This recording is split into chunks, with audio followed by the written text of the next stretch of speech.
పెంచేస్తుంది.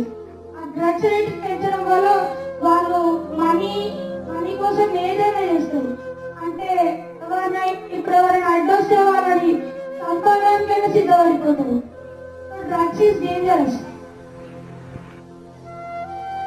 ఈ డ్రగ్స్ అనే వాటి దగ్గరికి వెళ్ళొద్దని ఎవరిది వాళ్ళు వాళ్ళ మీదనే ప్రమాణం చేసుకోవాలి. అండ్ గవర్నమెంట్ కూడా సీరియస్గా తీసుకుంటుంది. ఎవరైనా ఇట్లాంటి చెడ్డ పనులు చేస్తున్నట్టు మనకు తెలిస్తే ఖచ్చితంగా పోలీస్ స్టేషన్కి ఇన్ఫార్మ్ చేయాలి.